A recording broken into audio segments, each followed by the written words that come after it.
Students let's see some question. पहला question दिया हुआ कन्वर्ट 2 पाई अपॉन 15, ऊपर c लिखा हुआ है, इसका मतलब 2 पाई अपॉन 15 हमारा रेडियन में है इनटू डिग्री। अब हमें रेडियन को डिग्री में कन्वर्ट करना है, ठीक है। तो हम जानते हैं 1 radian is equals to 180 upon pi degree होता है, 1 radian is equals to 1 upon 80 pi degree. तो 2 पाई अपॉन 15 रेडियन को हम लिखेंगे 2 पाई अपॉन 15 और 180 अपॉन पाई से मल्टीप्लाई कर देंगे, ठीक है। या फिर आप दिमाग में एक चीज सेट कर लीजिए कि if we have to convert the radian into degree we must be multiply with 180 upon pi. अगर हमें रेडियन को डिग्री में कन्वर्ट करना है तो हमें उस दिए गए रेडियन में 180 अपॉन पाई से मल्टीप्लाई करना है, ठीक है। तो 180 अपॉन पाई से हमने मल्टीप्लाई कर लिया, पाई से पाई कैंसल आउट हो गया, 15 से 180 को कैंसिल करेंगे 12 आएगा, 12 का 2 में मल्टीप्लाई करेंगे 24। तो 2 पाई अपॉन 15 रेडियन को लिखा जा सकता है 24 degree, okay. Pi upon 8 radian in इसको डिग्री में बदलना है, तो पाई अपॉन 8 में भी हमने मल्टीप्लाई कर दिया 180 अपॉन पाई से पाई को कैंसिल करेंगे और 8 से 180, तो 8 से 180 डायरेक्टली नहीं कैंसिल होगा, 4 से दोनों कैंसिल हो जाएंगे, 4 से 180 45 टाइम्स जाएगा, 4 से 8 2 टाइम्स जाएगा, तो 45/2 को हम लिख सकते हैं 22 होल 1/2, इसे 22.5 डिग्री में पढ़ते हैं। तो pi by 8 radian is equals to 22.5 degree या फिर 22 होल 1/2 डिग्री, ओके। अब यहाँ पर दिया हुआ है कि 30 डिग्री को रेडियन में कन्वर्ट करना है, तो 1 degree is equals to pi upon 180 radian, okay.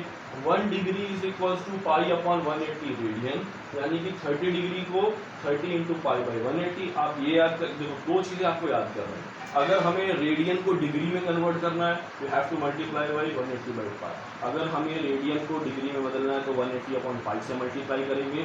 अगर डिग्री को रेडियन में बदलना है तो पाई अपॉन 180 से मल्टीप्लाई करेंगे, ठीक है। तो 30 इंटू पाई अपॉन 180 करेंगे, कैंसिल करेंगे, पाई बाई 6 आ जाएगा। तो इसी के बिहाफ पे कुछ स्टैंडर्ड रिजल्ट हमने लिख रखे हैं, इन स्टैंडर्ड रिजल्ट्स को आपको याद करना है, ठीक है। स्टैंडर्ड रिजल्ट्स कैसे हैं कि यहाँ हमने डिग्री में लिख दिया और इन्हीं का कन्वर्जन यहाँ पर रेडियन में लिखा हुआ है, तो आपको ये याद करना है। अब क्लास 11 में आपको डिग्री बहुत कम मिलेगा, ज़्यादा से ज़्यादा रेडियन में ही पढ़ना होगा।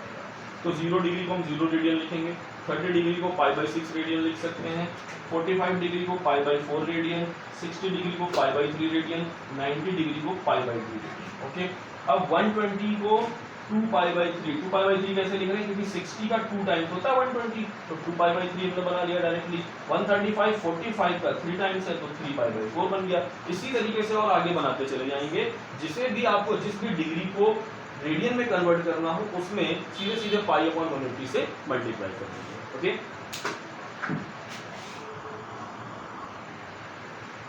तो students let's C a different type of question.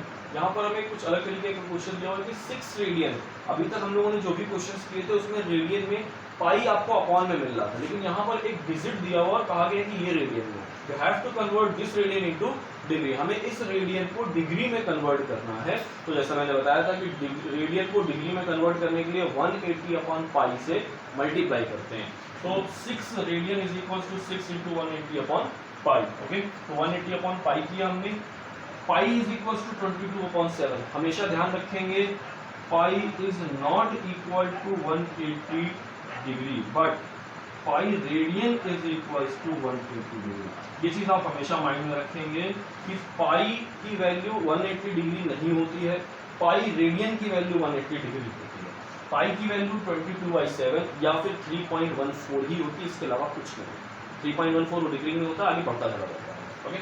तो 180 we have to put pi is equals to 22/7, 7 को ऊपर मल्टीप्लाई करेंगे, 180 इंटू 7 अपॉन 22, इसको पूरे को सॉल्व करेंगे तो हमें एक फ्रैक्शन मिलेगा 3780 अपॉन 11। अब यहाँ से असली काम शुरू होता है, तो ध्यान देंगे सही से। 3780 अपॉन 11, तो हम लोग इस 11 डिनोमिनेटर से न्यूमरेटर यानी कि हर से अंश में भाग देना स्टार्ट करेंगे। तो 11 से 3780 में आप डिवाइड देना स्टार्ट करिए। सबसे पहले 11 से 3 टाइम्स जाएगा, 37 से 33, 4 रिमाइंडर बचेगा, 4 शेषफल बचेगा, 8 को उतारेंगे ऊपर से, 4 टाइम्स जाएगा 44, इस तरीके से पूरा डिवीजन करेंगे तो आपके पास ये 7 बचेगा, 7 डिग्री का। ये 3780 हम ये डिग्री में कन्वर्ट कर रहे हैं, तो जितना आ रहा है डिवाइड होकर वो सब डिग्री में आ रहा है। अब इस डिग्री को हम लोग 60 से मल्टीप्लाई करेंगे तो मिनट में कन्वर्ट करेंगे, तो हमने 420 मिनट में बदल दिया इसे। 1 degree is equals to 60 minute होता है, तो 7 degree is equals to 420 minute. अब इस 420 मिनट में हम फिर 11 से डिवाइड करेंगे, तो 420 में आप 11 से डिवाइड करोगे 38 टाइम्स जाएगा और रिमाइंडर बचेगा 2। ये जो 2 है वो मिनट था, इसमें हमने 60 से मल्टीप्लाई किया तो ये सेकंड में कन्वर्ट हो गया, तो 2 into 60 is equals to 120 second. अब इस 120 में आप 11 से मल्टीप्लाई करो, हम लोग जानते हैं 11 से 10 टाइम्स करेंगे तो 110 आएगा, यहाँ 10 से बचेगा, 10 हम लोग लगाएंगे, 0 उतारेंगे, फिर 9 बार डिवाइड चलेगा, 11 9 9 कैरी बचेगा हमारे पास 1। इस 1 सेकंड को हम छोड़ देंगे, तो 10.9 को हम लोग अप्रॉक्स 11 लिख सकते हैं। तो हमने क्या क्या मिला, जब आपने 378 पहला डिवीजन हमेशा डिग्री देगा, दूसरा डिवीजन आपको मिनट देगा, तीसरा डिवीजन आपको सेकंड देगा, और लास्ट में जो लीस्ट रिमाइंडर आएगा उसे हम छोड़ देंगे, उससे कुछ नहीं करना है आपने। तो 6 radian is equals to 343 degree 38 minute and 11 second. इसे आप लगभग में भी लिख सकते हो या फिर ऐसे ही छोड़, ठीक है, ये ध्यान रखेंगे। तो एक बार फिर से समझ लेते हैं। सबसे पहले जो भी आपको दिया जाए उसमें 180, अगर रेडियन को डिग्री में कन्वर्ट करना है तो 180 अपॉन पाई से मल्टीप्लाई करेंगे। अगर पाई डायरेक्टली पाई से कैंसिल नहीं होता है तो आपको पाई इज इक्वल टू 22/7 रखना है। 22/7 रख के उसे हम एक फाइनल सिंपलेस्ट फ्रैक्शन में चेंज कर लेंगे, 3780 अपॉन 11। इस टाइप का आपको हर क्वेश्चन में जहां पर भी इस तरीके की विजिट हो तो वहाँ फ्रैक्शन मिलेगा। ये कन्वर्ट किया हमने, अब 11 से इसमें डिवाइड करना स्टार्ट किया। पहली बार पूरा डिवीजन करेंगे, लीस्ट रिमाइंडर तक जाएंगे और आपको जो भी यहाँ पर मिलेगा वो पूरा का पूरा बनाएगा डिग्री में। ओके, फिर जो आ रहा है रिमाइंडर हमारे पास उसमें 60 से मल्टीप्लाई करेंगे तो वो सेकंड में कन्वर्ट होगा। फिर जो आया उसमें पूरे में 11 से, ये जो नंबर बच रहा है डिनोमिनेटर इसी से डिवाइड करेंगे। आप हर क्वेश्चन में 11 मत ले लीजिएगा, जो भी यहाँ फ्रैक्शन में होगा हमारे पास हम वही यूज करेंगे। ओके, तो 11 से हमने डिवाइड करना स्टार्ट किया, हमारे पास 2 रिमाइंडर आया, 38 कंप्लीट नंबर आ गया। 120 में फिर से 11 से डिवाइड किया, 10.9 अप्रॉक्स वैल्यू आएगी, इसे हम 11 लिखेंगे। तो 6 radian is equals to 343 degree 38 minute and 11 second. Okay, इसी तरीके से और भी क्वेश्चंस को हम करेंगे। Students, let's see our next topic. और next topic is trigonometric ratio और फंक्शन। ट्रिग्नोमेट्रिक रेशियो और function both are the same function. Ratio का मतलब आप सभी जानते हैं कि दो चीजों को अपॉन में रख करके उनका अनुपात निकालते हैं। तो यहाँ पर हम लोग एक राइट एंगल ट्रायंगल के लिए बात करेंगे। Here A, B and C is a right angle triangle. This is the symbol of right angle triangle. A, B and C is the right angle triangle. This triangle is formed by the three lines. हम सभी जानते हैं कि triangle 3 लाइनों से मिलकर के बना होता है। तो ये एक समकोण त्रिभुज है। समकोण त्रिभुज का मतलब जिसमें एक कोण 90 अंश का हो और बाकी दो कोणों का योगफल 90 डिग्री के बराबर हो। ठीक है, तो इस वाली भुजा को, जो ये सबसे बड़ी भुजा हमारे A से C, इस वाली भुजा को हम लोग बोलते हैं हाइपोटेन्यूस इंग्लिश में, कर्ण बोलते हैं हिंदी में। जिस पर कोण बना होता है उसे बोलते हैं बेस यानी कि आधार, और कोण के सामने वाली भुजा को बोलते हैं परपेंडिकुलर यानी कि लंब। इसे हिंदी में बोलते हैं लंब। ओके, तो अब इन तीन साइड्स को रेशियो हमेशा दो चीजों का, मिनिमम दो चीजों का रेशियो निकलता है, उससे अगर हम बहुत सारी चीजों का रेशियो निकाल सकते हैं। ओके, तो हम सबसे पहले तीन में से दो दो लाइंस करके रेशियो फाइंड करना स्टार्ट करते हैं। तो अगर हम लोग परपेंडिकुलर और हाइपोटेन्यूस यानी कि लंब और कर्ण, तो यहाँ ध्यान रखेंगे लंब से L लिया गया है हिंदी मीडियम वाले, कर्ण से K लिया गया है और बेस यानी कि आधार से A लिया गया है। तो ये ध्यान रखेंगे, मैंने यहाँ दोनों को लिखा हुआ है, दोनों रेशियो को यूज किया हुआ है। तो अगर आप लंब और कर्ण को यूज कर रहे हैं, लंब और कर्ण यानी कि लंब को हम बोलेंगे इंग्लिश में परपेंडिकुलर। देखिए ये पहला वाला रेशियो इंग्लिश मीडियम में है, ये दूसरा वाला रेशियो हिंदी मीडियम में। तो आप जिस मीडियम के हो आप वही कॉपी करेंगे, बाकी ध्यान रखेंगे। तो परपेंडिकुलर अपॉन हाइपोटेन्यूस या फिर लंब बटे कर्ण साइन का रेशियो होता है।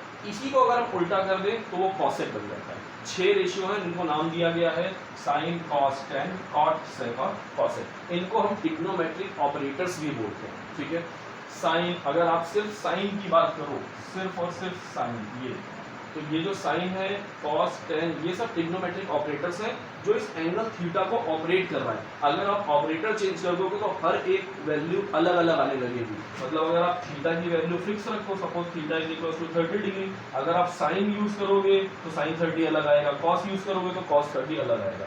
हमेशा ध्यान रखेंगे ट्रिग्नोमेट्री में ऑपरेटर बहुत इंपॉर्टेंट है। तो साइन ऑपरेटर जब यूज करते हैं तो रेशियो लेना होता है परपेंडिकुलर अपॉन हाइपोटेन्यूस का, इसी का रेसिप्रोकल होता है कॉसेक का रेशियो। फिर कॉस का रेशियो लेते हैं तो हम लोग का होता है बेस अपॉन हाइपोटेन्यूस यानी कि आधार बटे कर्ण। ओके, tan थीटा का रेशियो परपेंडिकुलर अपॉन बेस, इन दोनों का जो रेसिप्रोकल करते हैं तो ये दो मिलते हैं। तो आपको 6 रेशियो मिलते हैं, साइन, कॉस, टेन, कॉट, सेक और कॉसेक। ओके, ये सब आपस में रेसिप्रोकल होते हैं, यहाँ मैंने लिख दिया। साइन थीटा को हम 1 अपॉन कॉसेक थीटा भी लिख सकते हैं, कॉसेक थीटा को 1 अपॉन साइन थीटा भी लिखा जा सकता है। यहाँ पे दो रिजल्ट और मेंशन कर लेंगे कि साइन थीटा और अपॉन में cos theta is equal to tan theta और इसका जब आप उल्टा कर लोगे यानी कि cos थीटा और अपॉन में sin theta is equals to cot theta. Okay, ये ध्यान रखें। इन सारे रिजल्ट्स का यूज करेंगे हम लोग प्रूविंग के क्वेश्चन में, मतलब जिसमें LHS is equals to RHS prove करना होगा, ये सारे रिजल्ट वहीं यूज होंगे सबसे ज्यादा। तो sin theta is equal 1 upon cosec theta, cosec theta is equal 1 upon sin theta, ऐसे ही ये बाकी के चार वो लिखो। sin upon cos becomes tan and cos upon sin becomes cot, क्योंकि ये दोनों एक दूसरे के रेसिप्रोकल होते हैं tan और cot। इसको आप उल्टा करोगे तो 1 अपॉन tan बन जाएगा cot का रेशियो। ठीक है, यहाँ पर एक बेसिक आइडेंटिटी है जो आप सबने क्लास 10 में पढ़ी होगी, sin square theta plus cos square theta is equals to 1। इसी में चेंजमेंट करके हम ये दो नई आइडेंटिटीज बनाते हैं, मतलब एक बार साइन को राइट इक्वल साइड के दूसरी तरफ ले जाता है, राइट हैंड साइड में तो एक नई आइडेंटिटी बनती है, फिर cos को ले जाता है तो दूसरी आइडेंटिटी बनती है। यहाँ पर एक आइडेंटिटी है sec square theta minus tan square theta is equals to 1। तो जो बेसिक्स आइडेंटिटीज है वो तीन है और उन तीनों के राइट साइड में रिजल्ट 1 होता है। तो आपको याद कैसे करना है, sin square theta plus cos square theta is equals to 1, sec square theta minus tan square theta is equals to 1 and cosec square theta minus cot square theta is equals to 1। अब इन्हीं के terms को हम right hand side left hand side पे घुमाएंगे तो हमारी नई नई आइडेंटिटीज बननी चाहिए, और इन सारी आइडेंटिटीज का यूज करके ही हम क्वेश्चंस ट्रिग्नोमेट्रिक फंक्शंस के लगाएंगे। 11th में ट्रिग्नोमेट्रिक फंक्शन बहुत बड़े रूप में दिया हुआ है, तो ये आपको ध्यान रखना है कि हमें इन सबको यूज करना है। तो आपको सबसे ज्यादा जरूरी है याद करने वाली चीज है ये रूल्स याद करना है। ओके,